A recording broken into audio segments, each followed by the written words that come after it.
Praise the Lord, my self John Stevenson. परमेश्वर पिता के बाइबल के अंदर कई नामों से उसको पुकारा गया है, कई बार उसको अलग अलग नाम दिए गए हैं। उन नामों को आज हम जानेंगे।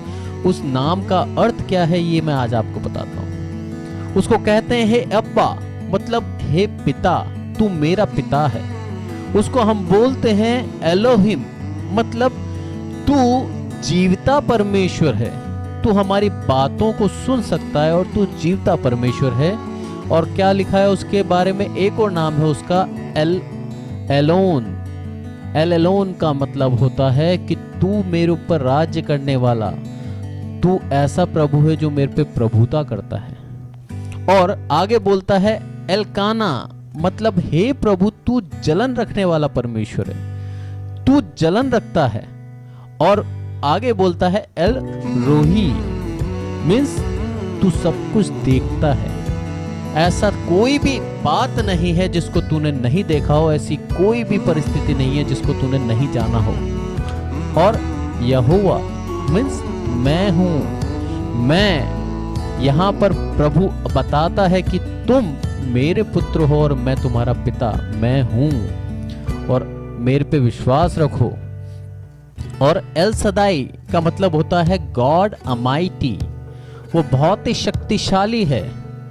और ओमनीपोटेंट मीन्स पूरी शक्ति उसके हाथ में है। और इम्यूटेबल मीन्स कभी चेंज नहीं होता, वो सर्वदा समान है। और उसके आगे बोलता है ओमनीसाइंट, मीन्स सारी नॉलेज मेरे प्रभु तुझे है। और ओमनी प्रेजेंट, हर जगह विद्यमान होने वाला परमेश्वर है तू। इतने गुण हमने मेरे परमेश्वर, जीवते परमेश्वर के आज मैंने आपको बताए।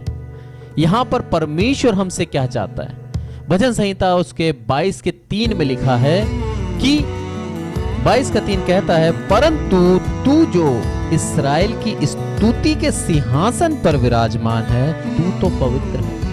मेरे पिता तू किसके ऊपर विराजमान है? स्तुति के सिंहासन पे। आज परमेश्वर हमें सिखा रहा है, आज वो बता रहा है कि यदि हम अपने घरों के अंदर बैठ के उसकी स्तुति आराधना करते हैं, उसकी प्रशंसा करते हैं, तो वो हमारे घरों में बैठने के लिए मौजूद है, वो हमारे घरों में बैठने के लिए आना चाहता है।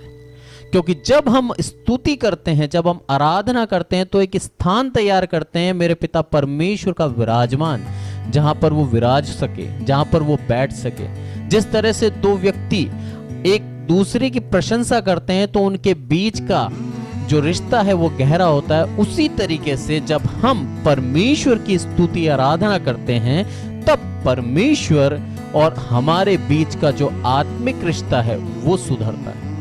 यहां पर हमें यही सीखने को मिलता है कि यदि हम परमेश्वर की स्तुति आराधना करते हैं दिल से, तो वो हमारे बीच में आके विद्यमान होता है, वो हमारे साथ विराजमान होता है। क्योंकि वचन कहता है, जहां 2 या 2 से अधिक लोग मेरे बारे में प्रभु यीशु मसीह का नाम लेते हैं, वहां पर मैं विद्यमान हूं।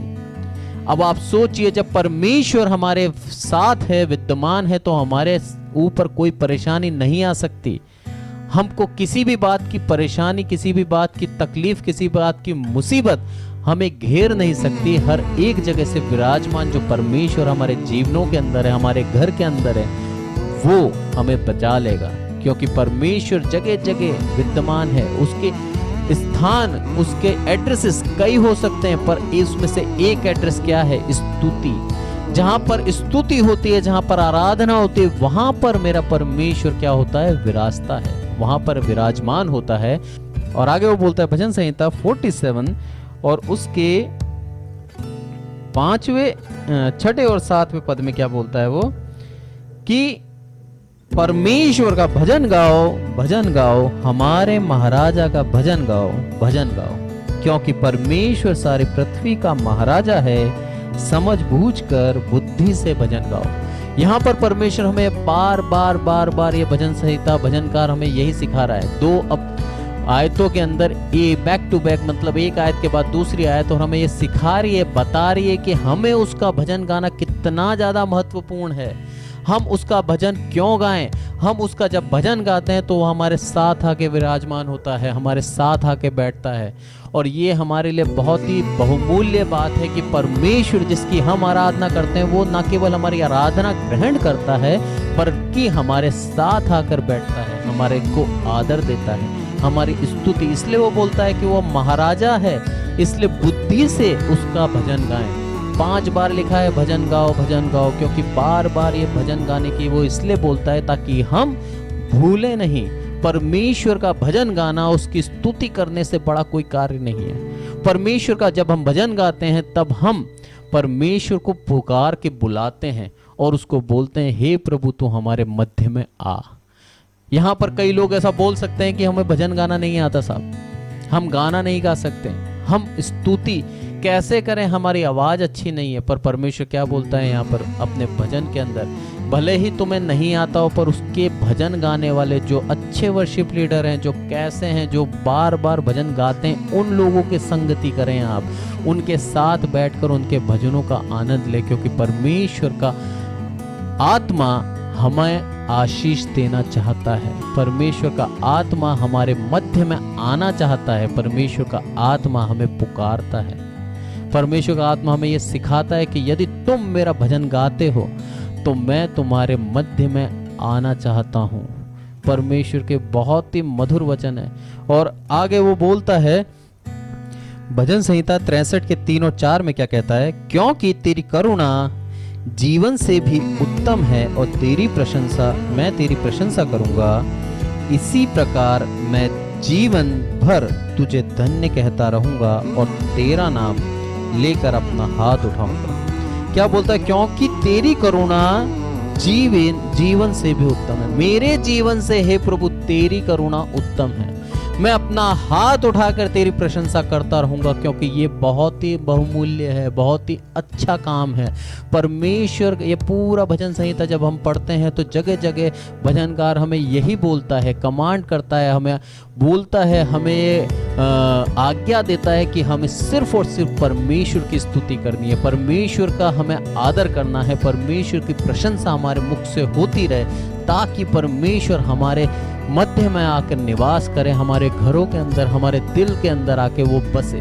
तब जाके परमेश्वर की स्तुति हमारे मुख से निरंतर होती रहेगी। हमारे अंदर ये आदत होनी चाहिए कि कैसी भी परेशानी, कैसी भी परिस्थिति क्यों ना हो रही हो, हर एक परिस्थिति में परमेश्वर का हम क्या करें, आदर करें, परमेश्वर का स्तुति हमारे मुख से होती रहे।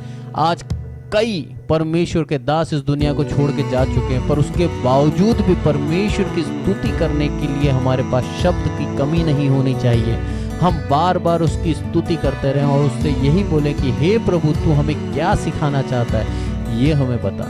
प्रभु तेरी मर्जी को हमारे दिलों में डाल, क्योंकि हम तेरी स्तुति की और केवल तेरी स्तुति करते हैं, क्योंकि तू एल्काना है, जलस रखने वाला परमेश्वर है। मेरे पिता, हम जानते हैं कि तेरे अलावा यदि हम कहीं घुटने टेकेंगे, तेरे अलावा यदि प्रभु हम किसी और को आदर सम्मान देंगे तो तू सहन नहीं कर सकता, तू ईर्ष्यालु है। मेरे पिता, तू अब्बा है, तू मेरा पिता है।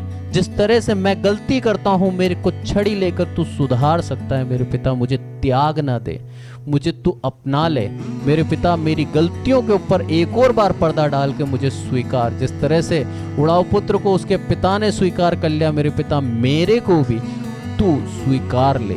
तेरी स्तुति आराधना मेरे मुख से निरंतर होती रहे, ये आदत में आ जाए मेरी। क्योंकि भजनकार कहता है 47 के 6 और 7 में 5 बार, 2 आयतों में एक के बाद एक 5 बार उसने यही हमें समझाया कि भजन गाओ, भजन गाते रहो, भजन गाते रहो, क्योंकि परमेश्वर तेरी स्तुति करना बहुत ही ज्यादा जरूरी है, क्योंकि तू स्तुति के सिंहासन पर विराजमान है। मेरे प्रभु, तेरा सिंहासन स्तुति के ऊपर आधारित है। जैसे ही हम स्तुति करते हैं मेरे पिता, तू उस सिंहासन पे आके विराजमान होता है। और तू जब मेरे घर के अंदर आता है, जब तू मेरे स्तुति के सिंहासन पे विराजमान है, तो मेरे जीवन के अंदर कैसी भी परेशानी क्यों ना है, कैसा भी दुख क्यों ना है, तू उस दुख को दूर कर देता है। क्योंकि तू लिविंग गॉड है, तू देखने वाला प्रभु है, तू हर जगह विद्यमान है। तारी सारी शक्ति मेरे पिता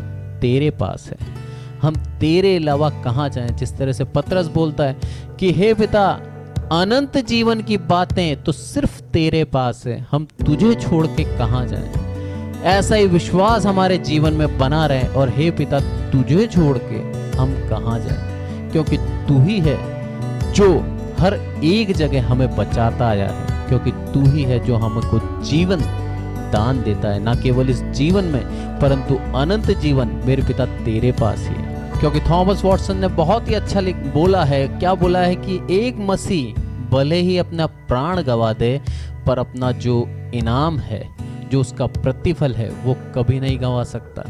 भले ही अपना सर कटा दे, पर उसका मुकुट स्वर्ग राज्य में उसका इंतजार कर रहा है, उसका मुकुट वो कभी नहीं खोएगा। परमेश्वरी सच्चाई है। भले ही हम आज इस पैंडेमिक के अंदर अपने प्राणों को खो भी देते हैं, तो भी मेरे प्रभु स्वर्ग राज्य में जो हमारा प्रतिफल है, जो हमारा इनाम है, वो सेफ है। भले ही हमें तेरे खातिर अपने सरों को कटाना भी पड़े, हमारे सरों को हम खो भी देते हैं, तो भी मेरे प्रभु तेरा जो मुकुट है उसको हम कभी नहीं खोएंगे। मेरे पिता, इन वचनों से हमें ये सीख मिले, हम वचनों से हम ये सीखते हैं कि तेरी स्तुति निरंतर हमारे मुख से होती रहे। भले ही सर्कमस्टांस कैसे भी क्यों ना हो, परिस्थितियां कैसी भी क्यों ना हो, पर तेरी स्तुति हमारे जीवन से होती रहे। हम हर एक बार तेरी स्तुति करने के लिए हम तैयार रहें मेरे प्रभु, और क्योंकि तू स्तुति के सिंहासन पर विराजमान है मेरे प्रभु, इससे बड़ी बात और कोई नहीं हो सकती। ईश्वर परमेश्वर इन वचनों से हम सबको आशीषित करे। जय मसीह की। Praise the Lord. Thank you.